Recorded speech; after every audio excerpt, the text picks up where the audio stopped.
भाई ये ना कुछ हमारे मतलब की हमारे हिसाब किताब की भी अनाउंसमेंट, क्योंकि डब्ल्यूडब्ल्यू ने ऑफिशियली अनाउंस कर दिया भाई जो 2025 की समर स्लैम होने वाली है वो 2 नाइट वाला इवेंट होगा। जैसे हम अब तक रेसलमेनिया को पिछले कुछ सालों से देख रहे हैं कि वो 2 नाइट्स का होता, तो भाई अब ये चीज़ समर स्लैम के लिए भी होने वाली है। और एक बार इसको सिर्फ इस अनाउंसमेंट की तरह मत समझना, इसको इस तरीके से देखो भाई कि वो जो रेसलमेनिया में 2 नाइट्स वाली फील होती है वही कितनी अलग जो एनवायरनमेंट है उसको क्रिएट करता है कि पहली नाइट हो चुकी है, अब हम सारे लोग जो है दूसरी नाइट का वेट कर रहे हैं। और अब समर स्लैम के लिए भी डब्ल्यूडब्ल्यू ने इसको अनाउंस किया है 2 अगस्त और 3 अगस्त को ही होगा, वही जो सैटरडे संडे वाला फॉर्मेट रहता है, न्यू जर्सी से ही होने वाली है। और इसकी ऑफिशियल अनाउंसमेंट भी डब्ल्यूडब्ल्यू ने थोड़ा एक बैंगर टाइप से की, वो कार्डी बी जो आपको पता है इंटरनेशनल नेम है, वो सिंगर है, उनके साथ बियांका ब्लेयर की एक वीडियो वगैरह है, उसमें उन्होंने जो इसको ऑफिशियली बताया हुआ है। तो अब यहाँ से जो ट्रिपल एच ने प्रेस 2026 की तो हो नहीं वाली है 2 नाइट्स की, उनको पता था, अब 2025 की भी इन्होंने बता दिया अभी से। और यहाँ से आप मान सकते हो कि रेसलमेनिया के बाद अगर डब्ल्यूडब्ल्यू की नज़रों में बिजनेस वाइज भी, क्योंकि उस हिसाब से भाई थोड़ा ज़्यादा डब्ल्यूडब्ल्यू के लिए मैटर करता है, वो जिस इवेंट को बड़ा देखती है वो समर स्लैम है। अब मुझे आप ये ज़रूर बताना कि आप चाहते हो कि बाकी भी जो शो है जैसे कि सर्वाइवर सीरीज़ या फिर रॉयल रंबल, ऐसे जो बड़े के डब्ल्यूडब्ल्यू के बड़े 3-4 शोज़ हैं उनको भी 2 नाइट्स का क्या होना चाहिए फिर? आई थिंक मतलब मेरे हिसाब से हो गए तो ठीक है, लेकिन फिर भी ज़्यादा इतनी भी ज़रूरत नहीं है। अगर एक दो इवेंट जैसे भी है तो वो भी इनफ वर्क करेगा। और इस अनाउंसमेंट के बारे में अपने थॉट्स आप मुझे ज़रूर बताना। और वेलकम है आपका वॉइस ऑफ रेसलिंग के वॉइस ओवर वाले एपिसोड में। और भाई शेन मैकमैन ने, वो कौन है, वो इंडियन आइडल में जो आता है भाई, वो आग लगा दी वाला नाम है, भूल गया मेरे दिमाग से, ए से कुछ शुरू है, वैसा कुछ किया है शेन मैकमैन ने, नहीं सॉरी यंग बक्स ने शेन मैकमैन के साथ इस पिक्चर को पोस्ट किया है। और यहाँ पे जो कैप्शन है वो लिखा है इंटरेस्टिंग फ्लाइट टुडे। तो यहाँ से तो भाई अब चीज़ें धीरे धीरे और ऑब्वियस होती जा रही हैं। कल वाली वीडियो में मैंने आपको जॉन मॉक्सली के बारे में बताया था भाई, तो वहाँ पे ब्रायन डैनियल्सन ने वॉर वाले वर्ड का यूज़ किया था। और जैसे हमने जॉन मॉक्सली का देखा था, वो कह रहे थे भाई ये कंपनी वैसी नहीं रही जैसे पहले थी, जिस विजन के साथ मैंने इस कंपनी को ज्वाइन किया था। तो यहाँ पे जॉन मॉक्सली के साथ कहीं ना कहीं शेन मैकमैन है, उस चीज़ से वॉर की तरफ लीड कर सकते हैं। ब्रायन डैनियल्सन ने ऑलरेडी वो वाली चीज़ बोली, पता नहीं भाई क्या कनेक्शन बना रहे हैं ये, लेकिन डेफिनेटली शेन मैकमैन का ऑल लीड रेसलिंग मैन आपको पता ही है, मुझे कुछ बताने की जरूरत नहीं है इसके पीछे क्या क्या फिर चीज़ें डब्ल्यूडब्ल्यू और डब्ल्यूडब्ल्यू के अगेंस्ट वाले एंगल के लिए भी ये लोग दिखा सकते हैं। आई थिंक अब इस पॉइंट पे मेरे को इस चीज़ से इतना फर्क भी नहीं पड़ता कि AEW वाले डब्ल्यूडब्ल्यू का नाम इतना क्यों लेते हैं कि भाई खुद नहीं कर सकते हो, क्योंकि आज तक वो कर ही ऐसा रहे हैं। और अगर वो चीज़ वर्क कर रही है तो मुझे लगता नहीं भाई ऐसे जितना ज़्यादा ड्रामा कॉन्ट्रोवर्सी क्रिएट हो, हमें तो उतना ही ज़्यादा मज़ा है, मतलब अच्छे सेंस में, स्टोरी लाइन के हिसाब से मैं कह रहा हूँ। तो ये अब जो नई स्टोरी लाइन है वो ऐसा लग रहा है ये शेन मैकमैन वाली है, जहाँ पर वो ऑल एलीट रेसलिंग ऐसा अथॉरिटी ऐसा करके तो कुछ एंगल, समझ लो ना मैं क्या कह रहा हूँ। तो ये शायद अब आपको बहुत जल्दी दिख सकता है, क्योंकि एक फोटो हमने टोनी खान के साथ देखी, अब तो भाई इन्होंने पूरी जिंदा ऐसे फोटो खुद ही पोस्ट कर दिए। तो डेफिनेटली इन सारी बातों का बहुत कुछ मतलब है, जो कि शायद हमको आने वाले टाइम में पता लगने ही वाला है। हम सारे लोग 2025 में एक्साइटेड हैं डब्ल्यूडब्ल्यू की किस चीज़ के लिए, कि मंडे नाइट रॉ जो है नेटफ्लिक्स पर जाएगा। और इसके बारे में हमको कुछ और डिटेल्स पता चली है कि जो पहला एपिसोड होगा नेटफ्लिक्स के ऊपर मंडे नाइट रॉ का, वो होने वाला है 6 जनवरी को, ये तो मैं आपको पहले ही बता चुका हूँ। और ये लॉस एंजलिस से होने वाला है। तो ये डब्ल्यूडब्ल्यू इनिशियली भी इसको इस तरीके से देख रही है, और डब्ल्यूडब्ल्यू हमेशा उस जगह को भी, उस एरिना को भी, उस स्टेडियम को भी थोड़ा सा मेमोरेबल बनाती है। तो ये उस हिसाब से थोड़ा सा इंपॉर्टेंट भी हो सकता है वहाँ के फैंस के लिए। एंड साथ में सीएम पंग ने थोड़ा सा प्रकाश डाला है इस चीज़ के ऊपर कि नेटफ्लिक्स पर मंडे नाइट रॉ होने से क्या चेंजेस होंगे। तो सीएम पंग ने बोला भाई रुक जाओ, थम जाओ थोड़ा, ऐसे तो ज़्यादा कूदने पुदकने की जरूरत नहीं है, ऐसा नहीं होगा कि आपको कुछ बहुत ही अलग दिख जाएगा। हाँ, थोड़ी सी हमारी जो बाउंड्रीज हैं वो थोड़ी सी और एक्स्ट्रा आगे बढ़ जाएंगी। और यहाँ पे सीएम पंग ने, जो कि डब्ल्यूडब्ल्यू के साथ थोड़ा सा ज़्यादा इनसाइट्स के तौर पर भी कनेक्टेड रहते हैं, क्या चल रहा है, कंपनी आगे कैसे चलनी चाहिए, उन्होंने हिंट तो कर दिया भाई कि यहाँ पे कमर्शियल्स होंगे, यानी कि बिना ऐड के तो डब्ल्यूडब्ल्यू का प्रोडक्ट नहीं आने वाला। बट उन्होंने ये ज़रूर बोला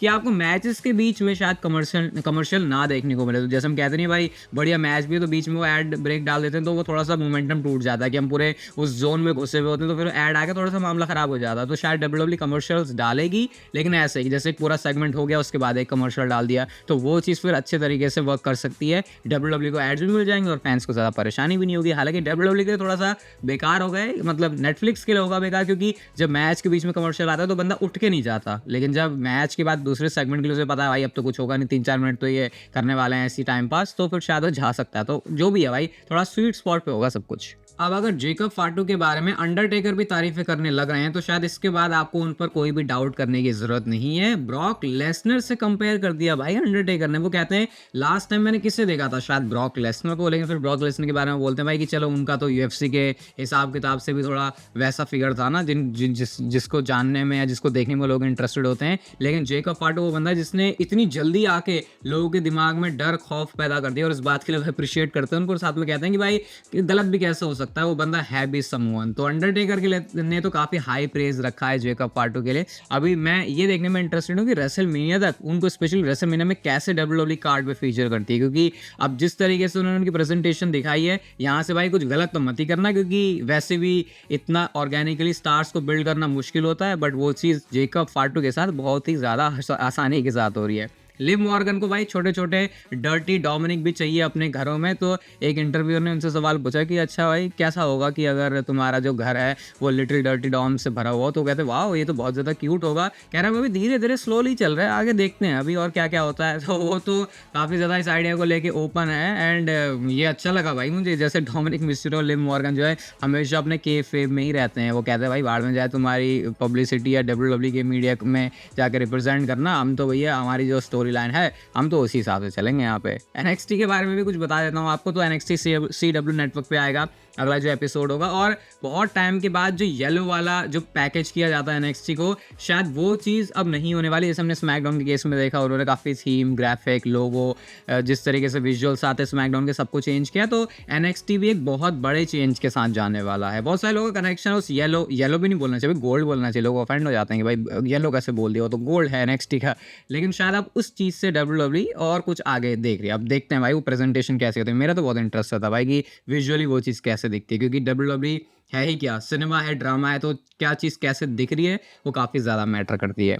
रोमन रेंज के बारे में एक खुशखबरी, एक गुड न्यूज़ की तरह आप इसे ले सकते हो। जैसे हमको पता है रेसलमेनिया के बाद से तो रोमन रेंज समर स्लैम में आया तो बहुत लंबा ब्रेक था। उसके बाद से रोमन रेंज को अपने ट्राइबल चीफ वाले रेन में भी क्रिटिसिज्म मिला ही है कि भाई ये बंदा ज़्यादा एक्टिव तो आता नहीं है स्मैकडाउन में। बट अभी जो कल वाली वीडियो में मैंने आपको बताया था कि रोमन रेंज की लगातार अपीयरेंसेस डब्ल्यूडब्ल्यूई ने एक के बाद एक जो अनाउंस कर दिए हैं। तो यहाँ से एक चीज़ तो क्लियर हो चुकी है भाई कि रोमन रेंज अपना पूरा टाइम डब्ल्यूडब्ल्यूई को देने वाले हैं। और अगर कभी रोमन रेंज छुट्टी पर भी हैं, किसी शो पर नहीं आ रहे, तो उसका मतलब ये नहीं है कि उन्होंने डब्ल्यूडब्ल्यूई को मना कर दिया भाई कि मैं नहीं आ रहा, मैं तो घर बैठा हूँ। उसका मतलब ये कि वो उस समय स्टोरी लाइन की नीड है, इस वजह से रोमन रेंज टीवी पर नहीं आ रहे। जैसा हमने रोमन रेंज के ट्राइबल चीफ वाले रेन में पूरा देखा था जब वो चैंपियन थे। रोमन रेंज अगर टीवी पर नहीं भी आते थे तो उसका एक पर्पज होता था कि भाई तब तक ये ब्लड लाइन के बंदे स्टोरी लाइन को आगे कंटिन्यू करें, और उसके बाद जब ट्राइबल चीफ आके देखेगा ये क्या हुआ है, तो वो भी एक इंटरेस्टिंग चीज होती थी टेलीविजन पर देखने के लिए। तो कुछ उस हिसाब से ये चीज चलने वाली है। फिलहाल रेसलमेनिया तक तो भाई आपको फुल टाइम रोमन रेंज ही दिखेंगे, इस बात पे कोई भी शक नहीं है। क्योंकि आप खुद ही सोच लो भाई, सर्वाइवर सीरीज के टाइम पे, क्राउन जूल के टाइम पे, अब जब ये सारे शोज आ रहे इस टाइम पर जब रोमन रेंज से, तो रेसलमेनिया रॉयल रंबल सीजन के बाद फिर आपको जो अपीयरेंसेस है रोमन रेंज की वो लगातार ही दिखेंगे। तो ऐसा नहीं होगा कि अपनी कम अपीयरेंसेस की वजह से रोमन रेंज की स्टोरी लाइन में फैंस का इंटरेस्ट जाए। क्योंकि मैंने खुद भी बोला था कि समर स्लैम में आने के बाद डब्ल्यूडब्ल्यूई ने बुक नहीं किया रोमन रेंज को, जो कि मोमेंटम को तोड़ रहा था। बट शायद वो चीज़ यहाँ से अब ऐसा लग नहीं रहा कि दोबारा से रिपीट होने वाली है। नेक्स्ट हम बात करते हैं भाई टॉप 5 मर्चेंडाइज सेलर कौन है इस समय डब्ल्यूडब्ल्यूई के। भाई साहब जे उसो के लिए तो सलामी मारो अभी, जितने भी लोग बैठे हो चाहे खड़े हो कुछ भी करके, क्योंकि इस पूरी लिस्ट में आप देख सकते हो रोमन रेंज हैं ओटीसी वाली टी शर्ट के साथ नंबर 1 पर। कुछ बहुत हैरानी की बात तो है नहीं, लेकिन जे उसो की लगातार 3 मर्च है यहाँ पे, उनकी तीनों ही टी शर्ट यानी टॉप 5 के अंदर जो 3 स्पॉट्स हैं वो जे ऊसो के हैं। और उसके बाद फिर नंबर 5 पर आती है जॉन सीना की फेयरवेल टूर वाली टी शर्ट। भाई बिजनेस बहुत अच्छा बना के दे रहे हैं। अब अगर कोडी रोड्स को अप्रिशिएट किया जा सकता है, भाई बंदा मर्चेंडाइज बेच रहा है ना, इसकी फैन फॉलोइंग बहुत तगड़ी है, भले इसकी स्टोरी अच्छी नहीं है, तो सेम वे में मुझे लगता है जे ऊसो को भी अप्रिशिएट करना चाहिए। अब अगर यहाँ पे कोई कह रहा भाई जे ऊसो तो सिर्फ ईट करता है, उसका तो और कुछ काम है नहीं, तो आई थिंक फिर यहाँ पे थोड़ा सा दोगलापन हो जाएगा। रॉ में डब्ल्यूडब्ल्यूई ने एक चीज को टीज किया था और वो था वाइकिंग रेडर्स वाला वो हिसाब किताब। मैंने आपको सब समझाया था वो क्या एक लोगो सा जो है फ्लैश हो रहा था।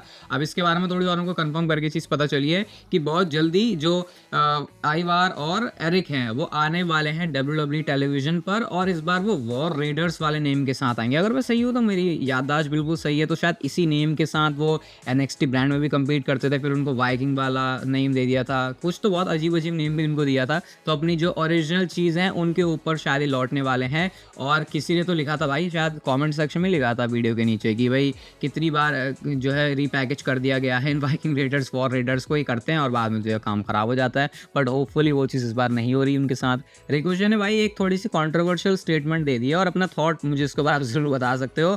उन्होंने बोला कि यार देखो, अगर ऑल एलीट रेसलिंग उस टाइम पर होती जब मैंने WWE NXT में आने का डिसीजन लिया, तो शायद मैं कभी WWE में आता ही नहीं। वो कहते हैं उस टाइम पे सिजारो, सैमी ज़ेन और Nakamura, Finn Balor, undisputed, Aleister Black, ये सारे लोग थे। तो उनको बड़ा इंटरेस्ट आया कि मैं भी ज्वाइन करूँ उस ब्रांड को। लेकिन उसके बाद फिर ऑब्वियसली पता चीज़ें उनके लिए सही वर्क नहीं करी। बट अब ऑल एलीट रेसलिंग का जैसा माहौल रिकोशे को मिला है, वो ये कहते हैं कि अगर ये कंपनी पहले होती उस टाइम पे, तो ऐसा कोई थॉट भी नहीं था, कोई प्लान भी नहीं था, तो शायद मैं हमेशा से ही ऑल एलीट रेसलिंग कंपनी में होता। तो इसके लिए ऑब्वियसली कुछ लोगों ने बैश करना शुरू कर दिया रिकोशे को, जो कि ऑब्वियसली ट्विटर पे अगर आप हो तो वो चीज़ तो होना, अगर नहीं हो रही तो फिर इसका मतलब तो कुछ गड़बड़ है। तो ये स्टेटमेंट था रिकोशे का। कुछ बहुत गलत भी नहीं बोला वैसे उन्होंने, और ना ही उन्होंने WWE के बारे में कुछ उल्टो पुल्टो बोला ऐसा। तो आई थिंक कुछ ऐसा ज़्यादा तो है नहीं यहाँ पे, लेकिन लोग जो है कई बार मुद्दा बना देते हैं। ब्रॉक लेसनर के बारे में ये चीज़ सुन के डेफिनेटली जो आपकी होप्स हैं उनको वापस से WWE टेलीविजन में देखने की, वो जो है अलाइव रहेंगी और आपको फ्यूचर में जो है एक उम्मीद की किरण ज़रूर दिखने वाली है। तो देखो, ब्रॉक लेसनर का केस इस बार बहुत डिफरेंट है। आपको पता है पहले तो ये होता था कि बंदा घर पे है, मज़ा कर रहा है, अपने फार्मिंग कर रहा है, खेतों में काम करना ब्रॉक लेसनर को पसंद है। लेकिन अब इस बार सिचुएशन अलग है, क्योंकि वो जो एलिगेशंस वाली चीज़ें वो सारी आ गई। बट जो नेटफ्लिक्स पर भी विंस मैकमैन की मिस्टर मैकमैन वाली डॉक्यूमेंट्री आई है, जिस पर मुझे आपका जो दिखा पिछली वीडियो में लाइक्स, मैंने बोला था कितने चाहिए, वो नहीं है। तो भाई आपका जो मत है उसका सम्मान किया जाएगा बहुत ज़्यादा। मैंने बोला था 20,000 के आसपास लाइक, भाई 15,000 भी नहीं है उसके ऊपर। खैर वो अपने आप में एक अलग मुद्दा है। लेकिन इस डॉक्यूमेंट्री के अंदर ब्रॉक लेसनर के बारे में एज सच हमको कुछ ज़्यादा पता नहीं लगा, जो कि एक पॉजिटिव चीज़ है। मतलब विंस मैकमैन को किस चीज़ के लिए लपेटा जा रहा है, वो जो जनरल ग्रांट वाला केस हुआ है, और इसी केस में ब्रॉक लेसनर को भी लपेटा गया। अब विंस मैकमैन को लेकर भी अभी जो कोर्ट की तरफ से चीज़ है वो निकल के नहीं आई है, लेकिन फिर भी उस डॉक्यूमेंट्री में विंस मैकमैन को अच्छी तरीके से लपेटा गया है। बट ब्रॉक लेसनर का वहाँ पर कोई नेम नहीं है। तो मुझे तो यहाँ पर जो चीज़ समझ में आ रही है वो कुछ ऐसा है, जो मैंने बताया भी था, अलग अलग जो WWE के अंदर पंडित हैं उनका भी कहना था कि भाई विंस मैकमैन की इमेज को तबाह ही किया जा रहा है यहाँ पे, जो कि ऑलरेडी तबाह भी है। तो ऐसा भी नहीं है कि थोड़ा सा एग्जैजरेट कर दिया होगा बस ऐसा। लेकिन ब्रॉक लेसनर वहाँ पे उनके बारे में ऐसा कुछ मेंशन नहीं है कि भाई उनके साथ ये है या वो है, मतलब ऐसा कुछ उसको हाईलाइट करके नहीं दिखाया गया इस तरीके से। तो इसका मतलब ब्रॉक लेसनर को सेफ ही रखा जा रहा है यहाँ पर WWE के लिए, जिसका मतलब है कि उनका जो डोर है WWE में आने का, उसको इस वे में ओपन रखा जा रहा है। और ब्रॉक लेसनर के बारे में मैंने आपको बताया था कि जब रेसलमेनिया सीजन होगा तब शायद WWE अपने बैक से जो है चीज़ें थोड़े पेपर से इधर उधर बढ़ाना मूव करेगी। हाँ भैया, ये जो बीस्ट है हमको वापस चाहिए। तो शायद वो जो आपका इंतज़ार है उस पॉइंट पर जाकर वो ख़त्म हो जाएगा, और ये क्लैरिफिकेशन धीरे धीरे जो क्लैरिटी है वो हमको आगे जाके और पता चलेगी कि एग्जैक्टली क्या चल रहा है ब्रॉक लेसनर के साथ। लेकिन अभी ऐसा मामला कुछ गड़बड़ वाला तो मुझे नहीं नज़र आ रहा। बाकी अगर आपको ये वीडियो आपकी नज़र में अच्छी लगी तो लाइक ज़रूर कर देना, चैनल को सब्सक्राइब कर दो ऐसी और मस्त वीडियोज़ के लिए, और तब तक के लेते रहो ज़िंदगी के मज़े।